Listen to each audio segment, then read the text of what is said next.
हर दिन ऐसा मौका नहीं मिलता जब हम किसी ऐसे व्यक्ति से बातचीत कर रहे हैं जिन्होंने जमीनी स्तर पर असाधारण बदलाव लाया हो। आज मेरे लिए बहुत सम्मान और गर्व की बात है कि मैं पद्मश्री सम्मानित श्री नेकराम शर्मा जी का इंटरव्यू अपने शोध कार्य के लिए ले रही हूँ। एक ऐसे किसान जो परंपरागत और टिकाऊ खेती को बढ़ावा दे रहे हैं। जलवायु परिवर्तन जैसे बड़े मुद्दों से निपटने में उनका योगदान बेहद प्रेरणादायक रहा है। पद्मश्री से सम्मानित श्री नेकराम शर्मा जी, जिन्हें हिमाचल प्रदेश का मिलेट मैन कहा जाता है, वह मंडी जिला के नंज गांव के रहने वाले हैं। उन्हें उन्हें उन्होंने 1992 में से ही प्राकृतिक खेती शुरू की और कांगनी, कोडरा, सोनक जैसे पारंपरिक अनाज तथा देसी मक्का को उगाने का काम किया। उनके प्रयासों से 20,000 से ज्यादा किसानों ने प्राकृतिक खेती अपनाई, जिससे लोगों को पोषण से भरपूर भोजन तो मिला ही, बल्कि जलवायु परिवर्तन से निपटने वाली टिकाऊ खेती का को भी बढ़ावा दिया। इस बातचीत के जरिए हम समझेंगे कि न्यूज़पेपर जलवायु परिवर्तन को कैसे प्रस्तुत करते हैं, पत्रकारों को किन चुनौतियों का सामना करना पड़ता है और उनकी रिपोर्टिंग का समाज पर क्या असर पड़ता है।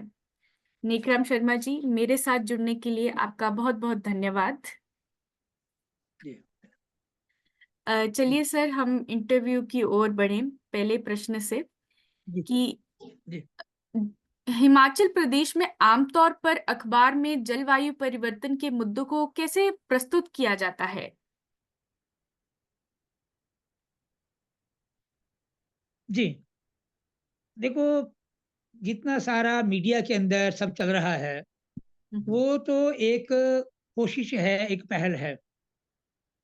परंतु उसके साथ-साथ हमें उसको एक ज़मीनी स्तर पर जो उसको अमली जामा जो पहनाना है, उस दिशा में जो कारगर कदम हमारे होने चाहिए, वो थोड़ा-सा मुझे लगता है कि बहुत ज़रूरी है। कोई कहीं न कहीं कोई मॉडल खड़ा हो, क्योंकि बात तो बहुत होती है मीडिया के अंदर, बहुत सारा सरकारें भी बातचीत कर रही है, परंतु कहीं दिखे अगर, तो फिर वो लोग उस तरफ को बढ़ेंगे। तो ये बहुत ज़रूरी है कि उसको सही तरह से कहीं कोशिश की जाए। ऐसी कोशिशें कुछ जगह पे कहीं-कहीं जो ऐसे सामाजिक संस्थाएँ हैं भी कर रही हैं और कुछ विभागों के प्रयास से भी कहीं-कहीं हो रहा है। परंतु वो एक छोटी-सी शुरुआत है, जिसको बड़े पैमाने पे बढ़ाना ज़रूरी है। बहुत बढ़िया सर। क्या आपको लगता है कि अखबार में जलवायु परिवर्तन को एक गंभीर और तत्कालिक मुद्दे के रूप में पेश किया जाता है? क्यों या क्यों नहीं? देखो, जो इस तरह का जो एक प्रचार-प्रसार होता है, उससे में जो कोशिशें तो होती हैं कि भई उसको पुरज़ोर तरीके से उसको रखा जाए। अब सवाल वही होता है कि वो करेगा कौन?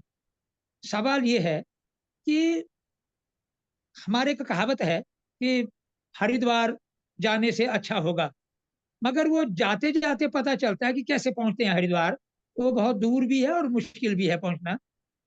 वो मैं सरल शब्दों में ये कहना चाहूँगा कि उसको मीडिया के अंदर कोशिशें तो हो रही है कि उनको बहुत ढंग से रखा भी जा रहा है, परंतु उतना ही काफ़ी नहीं है। उसके लिए कुछ अच्छा कुछ कर पाना वो ज़्यादा बेहतर रहेगा। जी सर। आपके अनुसार हिमाचल प्रदेश में जलवायु परिवर्तन की रिपोर्टिंग में अखबारों की क्या-क्या जिम्मेदारियां होनी चाहिए? देखिए, उसमें तो ये क्योंकि जो आज की डेट में जो अखबार में, टेलीविज़न में ये सब चीज़ें जो आ रही है, वो उससे कुछ तो असर हो रहा है, परंतु उतना नहीं। क्योंकि जो रिपोर्टिंग हो रही है आज की डेट में, हम अगर हिमाचल के संदर्भ में बात करें कि हमारे यहाँ बहुत सारा जो फॉरेस्ट फायर हो रहा है, फॉरेस्ट फायर हो रहा है, जी सर। जिसकी वजह से बहुत सारा जो हमारा बायोडायवर्सिटी है, उसका विनाश हो रहा है। मैं पिछले अभी 3 महीने से एक बहुत बड़ा उस तरफ एक अभियान चला रहा हूँ, पूरा हिमाचल प्रदेश के अंदर। बड़े लेवल पे बड़े अधिकारियों से भी बातचीत हो रही है कि हम कैसे इस भयंकर समस्या से निपटें।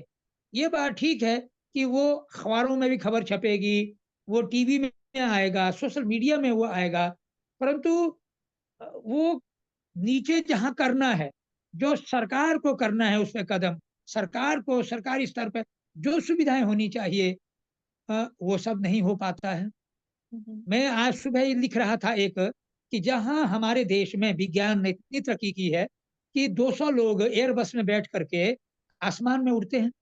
वहीं आज भी आगे इतना सारा हमें सबको मालूम है कि जलवायु परिवर्तन जो हो रहा है, उसके लिए जो हमारा बहुत सारा जो फॉरेस्ट फायर भी है, उसका भी एक वो वजह है। परंतु अगर वो फॉरेस्ट फायर हो जाए, तो उसको कंट्रोल करने के लिए आज भी वही वही झाड़ियों से टहनियाँ कुछ ले करके उसको बुझाने का काम हो रहा है। जबकि विज्ञान ने इतना बड़ा प्रगति कर ली है, परंतु उस तरफ सरकार का ध्यान बहुत सारा होना चाहिए। मीडिया के अंदर, अखबारों में ये खबर इस तरह से छपनी चाहिए कि कुछ बहुत सारे जो ज़रूरतें हैं, वो क्या-क्या है, कैसे निपटा जाए, उस पे काम किया जाए, उस पे तत्काल कोई काम होना चाहिए। तो तब शायद मुझे लगता है कि इस प्रचार-प्रसार का भी एक लाभ होगा। लाभ तो है ही, ऐसा नहीं है कि जो प्रचार-प्रसार वाला काम है, उससे लाभ नहीं है, सरकार तक वो बात भी जाती है, परंतु वो थोड़ा-सा और ये ठोस कदम उस पे उठाए जाने की आवश्यकता है। जी सर। अखबार में जलवायु परिवर्तन की जानकारी को आम जनता के लिए अधिक सुलभ और रोचक कैसे बनाया जा सकता है, आपके अनुसार? देखो, अखबार में एक तो ये है कि अखबार कितने लोग पढ़ते हैं, जी सर। पहली बात ये भी है। हाँ जी, हाँ जी। अब वो जो ग्रामीण परिवेश है, वहाँ किसान अपना इतना बिज़ी होता है कि वो अखबार पढ़ तो लेता है कुछ एक, परंतु बहुत ज़्यादा इतना लोग अभी भी नहीं पढ़ते हैं। और उसमें जो होना चाहिए, एक मुझे लगता है कि जब तक आदमी डरेगा नहीं, तब तक कुछ करेगा नहीं। जी सर। मैं एक उदाहरण देता हूँ। मैंने देखा कोविड आया, उससे पहले हम लोग बहुत सारा कहते थे कि ठंडा पानी मत पियो, फ्रिज का पानी मत पियो, घड़ा सबसे अच्छा है, वाटर फिल्ट्रेशन का भी काम करता है। मगर नहीं, नहीं, नहीं, नहीं, हमारे लिए तो फ्रिज जो है ना वो विकास है, वो डेवलपमेंट है। और उसकी वजह से भी जो जो ये क्लाइमेट चेंज में जो फ़र्क पड़ रहा है, ओज़ोन गे गे जो लेयर है वो डैमेज हो रही है, उससे जो गैस उत्सर्जन हो रहा है, तो वो तो एक बड़ी बात है, परंतु लोग नहीं सुनते।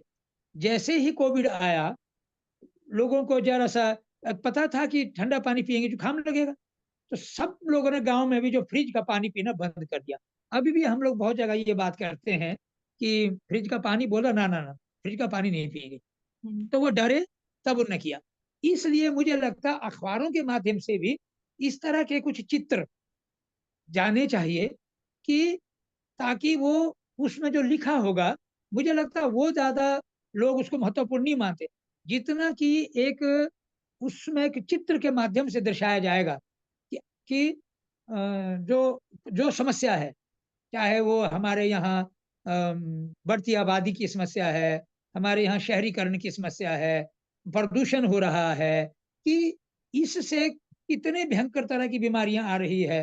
वो अगर लोग मैं देखता हूँ कि अखबारों के अंदर बहुत सारे लोग जो कार्टून बने होते हैं, उनको बड़े ढंग से पढ़ते हैं, हाँ जी सर। वो अट्रैक्टिव हो जाता है। तो उस दिशा में अगर कुछ किया जाए तो शायद लोग ज़्यादा उसको करेंगे कोशिश समझने की। जी। जी सर, आपके जवाब ने वाक़ई एक नई दृष्टिकोण दिया है हमें। अम, अब हम अगले प्रश्न की तरफ चलते हैं। क्या आपको लगता है कि अखबार स्थानीय या क्षेत्रीय जलवायु प्रभावों पर पर्याप्त ध्यान देती है या वो राष्ट्रीय मुद्दों पर ज़्यादा महत्व देती है? देखिए जो अखबार की बात है, उसमें जो आज अखबार चल रही है, मेरे हिसाब से उसमें जो क्षेत्रीय मुद्दे हैं, वो बहुत ज़्यादा शायद आज अखबार में क्या आ रहा है, मैं तो पढ़ता ही नहीं हूँ खुद भी। जी, क्योंकि कुछ ऐसी खबरें कि मतलब मुझे लगता है कि भई उसका कोई ज़्यादा मैं नहीं समझ पा रहा हूँ।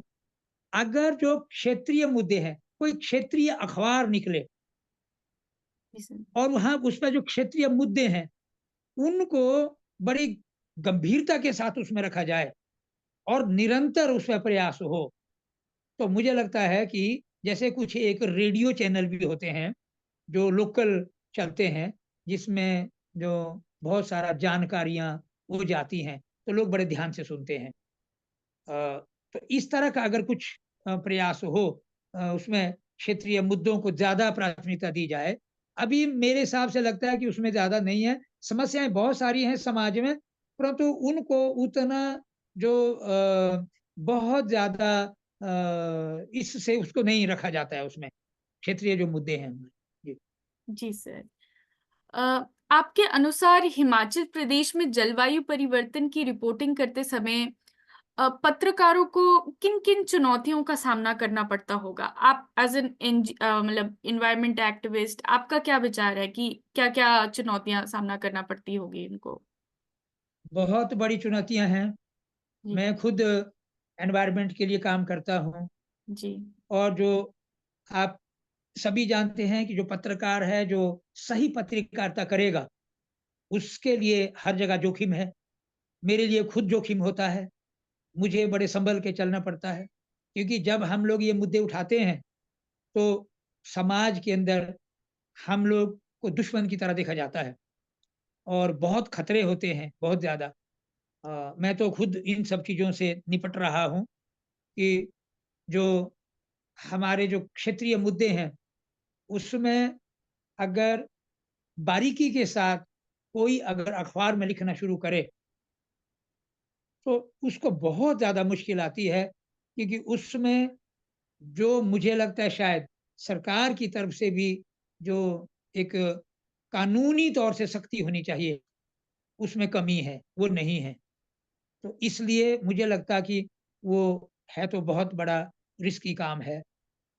ऐसा मुझे लगता है। जी सर। आपका जवाब वाक़ई ही बहुत ही विचारशील है सर। क्या आपको हिमाचल प्रदेश के किसी अखबार में जलवायु परिवर्तन से जुड़ी कोई विशेष रिपोर्टिंग अच्छी या कमज़ोर रिपोर्टिंग याद है? मुझे ऐसा कुछ ज़्यादा तो म कि मेरा मेरा जो अपना जो अ, काम करने का जो मेरा जो फ्लो है, वो एक तरफ को थोड़ा अलग-सा है। परंतु फिर भी मेरे बहुत सारे मित्र हैं पूरे हिमाचल प्रदेश के अंदर, जो अखबार के लिए लिखते हैं। पर्यावरण के मुद्दों को, क्लाइमेट चेंज के मुद्दों को वो उसमें रखते हैं, परंतु उनको बहुत कम प्राथमिकता दी जाती है। मेरे एक बहुत अच्छे मित्र हैं, चंबा से हैं, कांगड़ा में हैं और बहुत जगह से हैं। वो अपने-अपने एरिया के कुछ चीज़ों को उसमें रखने की कोशिश करते हैं। अभी मुझे लग रहा है कि पिछले कुछ 2-4 सालों में, जो मैं समझ पा रहा हूँ, शायद कुछ अ, पत्रकारिता करने में कुछ बदलाव आया है। कुछ क्षेत्रीय मुद्दों को उसमें ज़्यादा प्राथमिकता दी जा रही है, परंतु वो पर्याप्त नहीं है, कम है। जी सर, तो ऐसा मुझे लगता है। जी। क्या आपको लगता है कि अखबारों की रिपोर्टिंग से सरकार की जलवायु नीति पर कोई प्रभाव पड़ा है या पड़ता है? देखो, मुझे लगता है कि जो सरकार पे प्रभाव पड़ेगा, यूँ तो सरकारों को मालूम होना चाहिए इन सब बातों का। मेनली तो ये है कि मेरा अपना 35 साल का अनुभव है। मैंने अपने गाँव का जंगल बचाने से शुरुआत करी थी, क्योंकि हमारे जंगल अच्छे होंगे, हमारा पर्यावरण अच्छा होगा। जहाँ जंगल अच्छा है, वहाँ पानी होगा, जहाँ जंगल अच्छा है वहाँ खेती अच्छी होगी, तो जंगल से सब कुछ अच्छा हो जाता है। मैंने वहाँ से शुरुआत की थी। तो मुझे लगता है कि ये चीज़ कहीं न कहीं अखबार में छपने से थोड़ा बहुत तो असर होता है, परंतु ज़्यादा मुझे लगता है कि अगर कोई जो समूह है, कुछ जो पब्लिक के जो लोग हैं, क्षेत्रीय जो लोग हैं, अगर वो उनका वो अगर मुद्दा है, तो मुझे लगता है शायद वो तब सरकार भी प्रभावित होती है और वो बाध्य होती है उस तरह के कानून बनाने के लिए। मैं आपको अगर एक उदाहरण दूँ कि 1992 के आसपास में हम लोग शिमला शहर में ढली के आसपास पॉलीथीन इकट्ठा कर रहे थे। तो वो ज्ञान विज्ञान समिति का मैं अध्यक्ष रहा हूँ। ज्ञान विज्ञान समिति एक एक सामाजिक संस्था है, तो हिमाचल ज्ञान विज्ञान समिति। तो हम लोग वो पॉलीथीन उठा रहे थे। तो हमारा माँग ये थी कि जो पॉलीथीन है, वो हिमाचल में इससे बहुत नुकसान हो रहा था। जो हर कहीं नालों में उसको फेंका जा रहा था। तो हमें बहुत सारे लोग, पढ़े लिखे लोग हँसने लगे। बोलते ये कोई पागल हैं, ये पागलों की कोई टीम है, ये आए हैं। कुछ लोगों ने कहा कि नहीं, नहीं, नहीं, नहीं, नहीं, इसमें कोई लाभ है, शायद इसमें कुछ छुपा कोई चीज़ है, उसमें इनका लाभ होगा। हम सोचने लगे कि देखो ये समाज हमारा कैसे सोच रहा है। हमारी सोच में ये है कि सरकार इस चीज़ को समझे और सरकार इस चीज़ को करके इसको जो है एक कानून के रूप में लाए। तो ये कब शुरुआत हुई थी? 1992-93 के आसपास लगा मुझे। हाँ, तो ये कहीं 2000 के भी बाद, शायद मुझे एग्ज़ैक्ट नहीं मालूम, उसके बाद हिमाचल में पॉलीथीन फ्री हुआ। तो जी सर। क्योंकि वो लोगों का मुद्दा था, तो लोगों का मुद्दा था और वो सही भी था, उसको कहीं न कहीं अखबार में भी उसको प्राथमिकता कुछ मिली, तो मिला-जुला करके सरकार पे वो दबाव बना, तो आज हमारा हिमाचल प्रदेश पॉलीथीन फ्री है। जी सर, बहुत ऐसा मुझे लगता बढ़िया। है कि उसका असर होता है। जी। जी सर। अम, अगले प्रश्न की ओर बढ़ते हैं। आपके अनुसार हिमाचल प्रदेश के अखबारों में प्रकाशित जलवायु परिवर्तन से जुड़ी खबरों को पाठक कितना भरोसेमंद मानते हैं? देखो, जो इसको लिखते हैं, उनका एक अपना अच्छा एक नज़रिया है। जो इसको पढ़ते हैं, रुचि रखते हैं, करना चाहते हैं, मगर वो हो नहीं पाता है इतना ज़्यादा, पर धीरे-धीरे कहीं न कहीं एक एक दिशा की तरफ आदमी, मैं खुद में पर्यावरणवादी हूँ। मुझे अगर कुछ कागज़ में इससे संबंधित लिखा हुआ मिलेगा, क्लाइमेट चेंज, लोकल कोई मुद्दे हों, तो मैं उसको ध्यान से उसको पढ़ूँगा और मुझे उससे शांति मिलती है। परंतु उससे निपटने के लिए कुछ इतना ज़्यादा प्रयास नहीं कर पाते हैं। वो तभी होगा जब ये कोई जन आंदोलन बने, तो उसमें तब फिर जाके सफलता मिलती है। परंतु ये सारे जो प्रयास हैं, वो कहीं न कहीं स्थान रखते हैं। जो इसको लिखते हैं, जो इसको पढ़ते हैं, वो सब कहीं न कहीं सही रास्ते की तरफ हैं। जी सर। अ, अखबार जलवायु परिवर्तन से जुड़ी गलत जानकारी और मिथकों को कैसे रोक सकते हैं?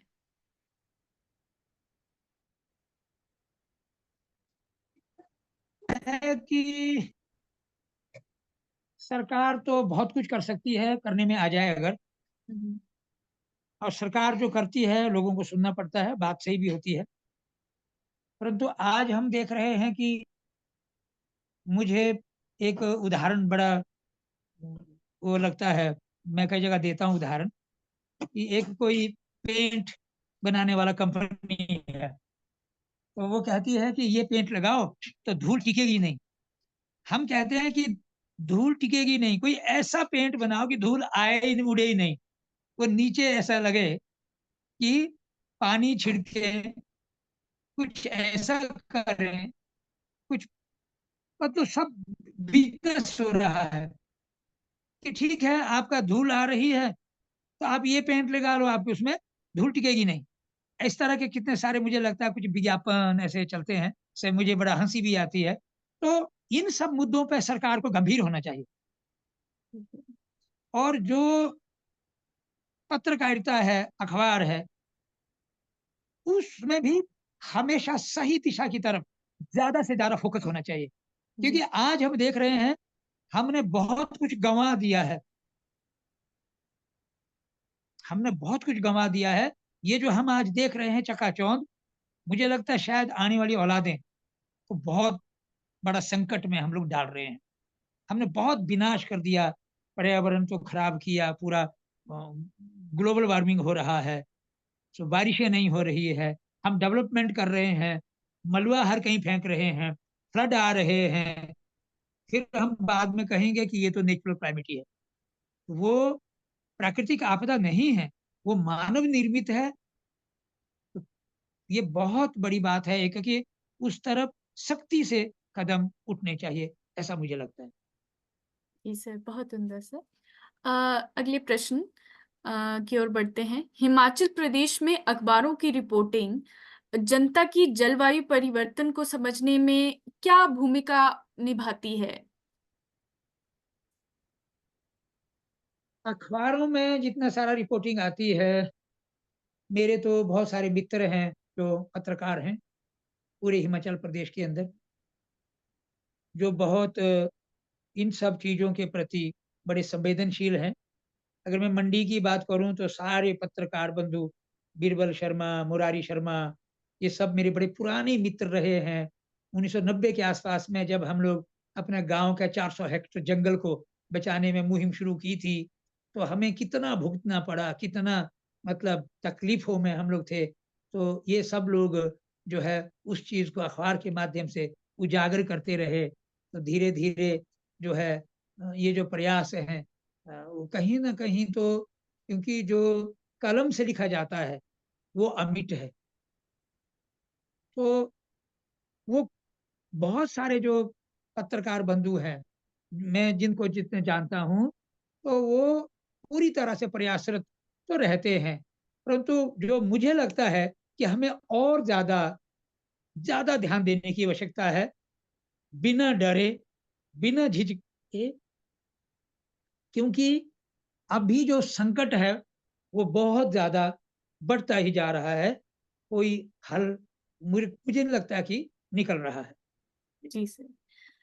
अन्य मीडिया की तुलना में जलवायु परिवर्तन पर सूचना देने में अखबारों की क्या खास ताकत है? कैसे अखबार आपको लगता है कि बेहतर है या नहीं बेहतर है अन्य मीडिया की तुलना में? देखिए, जो ये अखबार वाला जो सिलसिला है, हुँ, ये है तो सही है। जी। आज सोशल मीडिया की अगर मैं बात करूँ, तो उसमें क्या परोसा जा रहा है, कितना मतलब अखबार में मुझे लगता है कि हमेशा सही बात ही आती है। कोई गलत नहीं आता है मेरे हिसाब से, मुझे जो लगता है। और ये अखबार को बढ़ावा तो मिलना चाहिए, क्योंकि वो तो एक जानकारी है और इसको और निचले स्तर तक कैसे हम ले जा सकते हैं। बात तो ये भी ठीक है कि अखबार कितनी छपेगी, अखबार का कागज़ बनने के लिए भी कितना पेड़ कटते हैं, हुँ, ये भी एक इश्यू है। जी सर।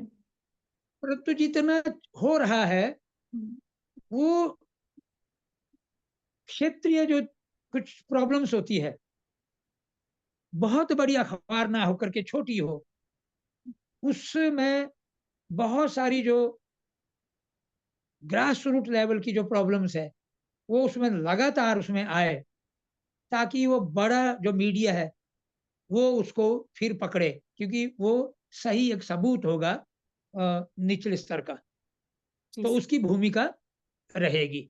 बिल्कुल। क्या आपने जलवायु परिवर्तन की रिपोर्टिंग में कोई पक्षपात, बायस देखा है? अ, अगर हाँ, तो क्या?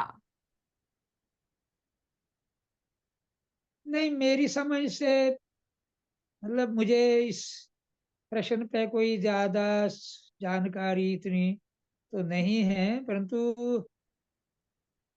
पक्षपात कहीं न कहीं तो कुछ शायद होता होगा, जी सर। कुछ तो रहता है वो एंगल एक। जी सर। परंतु बहुत ज़्यादा इतना मुझे कुछ जानकारी इसमें नहीं है। जैसे कई दफा उसमें राजनीतिक पक्षपात हो सकता है, या पैसे के लिए कि हाँ बायस हो सकता है, पक्षपात हो सकता है। अ, अक्सर जलवायु परिवर्तन की खबरों को इतना कोई बहुत ज्यादा उसमें नहीं दिखाया जाता कि हाँ बहुत ज्यादा ऐसी खबरें नहीं निकलती। अगर वहीं पे कहीं राजनीतिक कोई मुद्दा हो तो उसमें वो दब जाता है। तो हमें ऐसा भी देखने को मिलता है जब जलवायु परिवर्तन की रिपोर्टिंग होती है। देखिए, अगर मैं जितना इसमें समझ पाया हूँ हम्म। कि बहुत कम ऐसे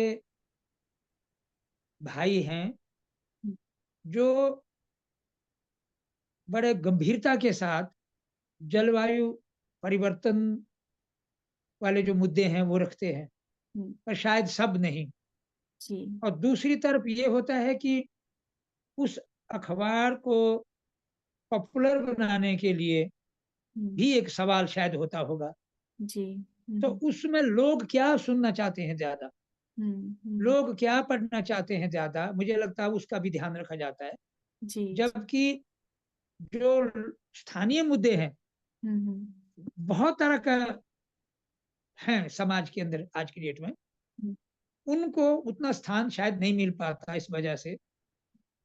और वो शायद कोशिश हमारी ये रहनी चाहिए कि हम जो खतरे हैं, जो समस्या है, उस पर ज़्यादा फ़ोकस किया जाए, वो उसको ज़्यादा प्राथमिकता दी जाए और जो दूसरे जो मुद्दे हैं उनको कम किया जाए, ऐसा मुझे लगता है। क्या आपने कभी देखा है कि अखबारों ने लोगों को जलवायु परिवर्तन के बारे में कुछ करने के लिए प्रेरित किया है?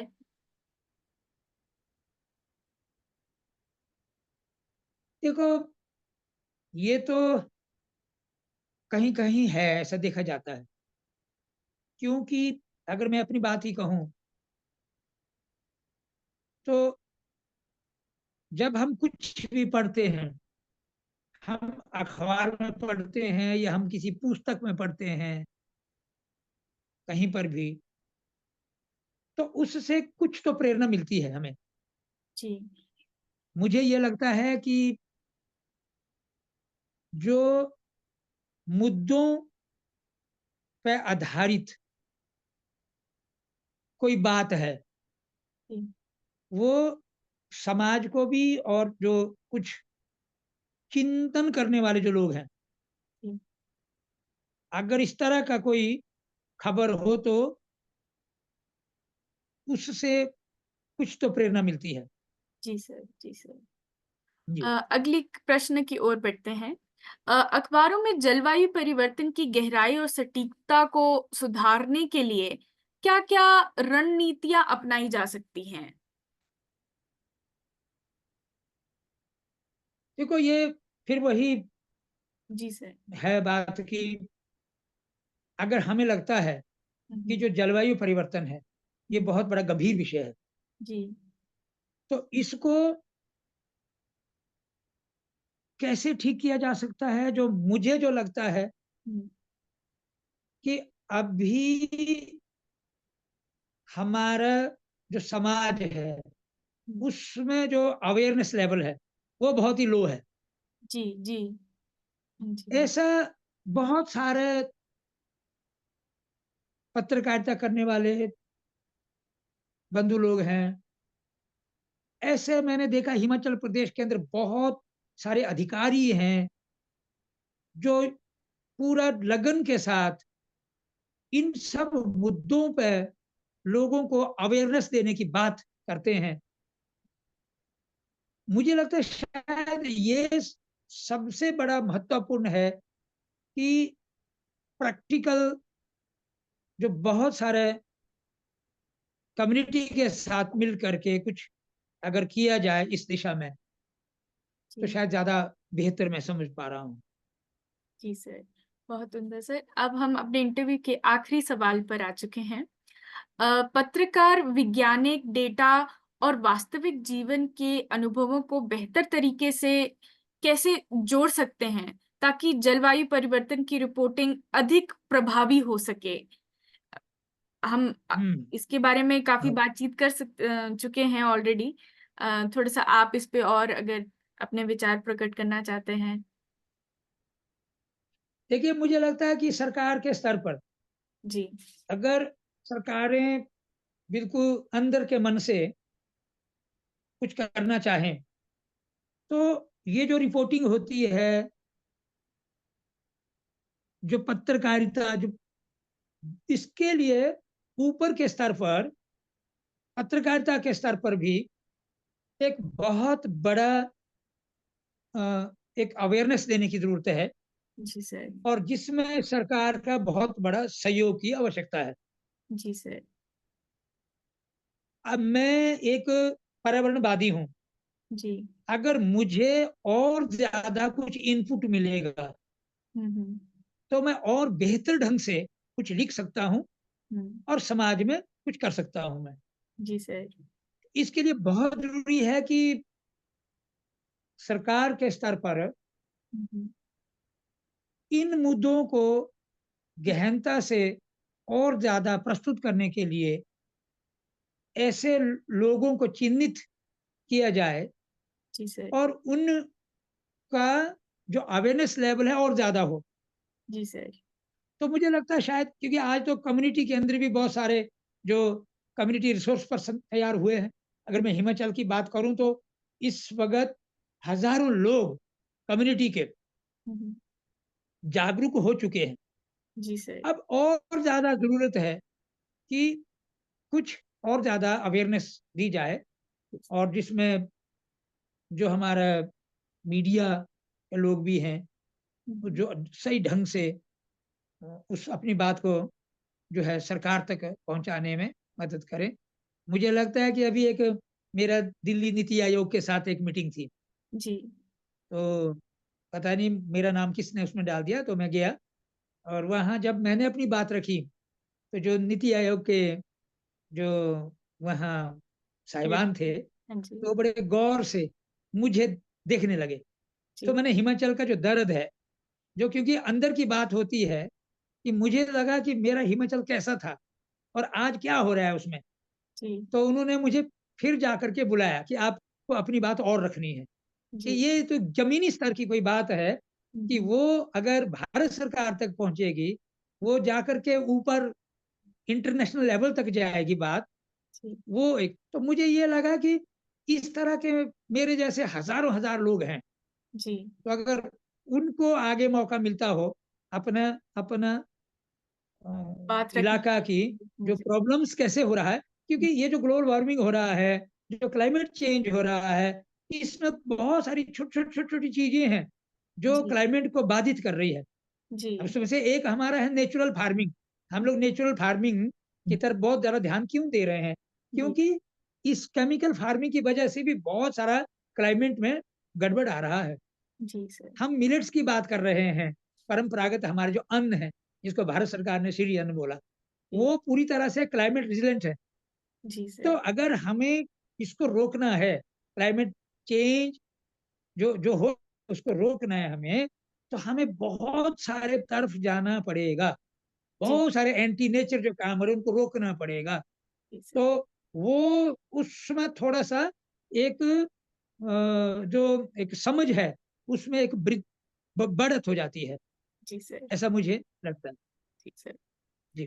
धन्यवाद सर आपका बहुत बहुत कि आपने कीमती समय मुझे दिया। आपकी ये महत्वपूर्ण चर्चा हम और करेंगे।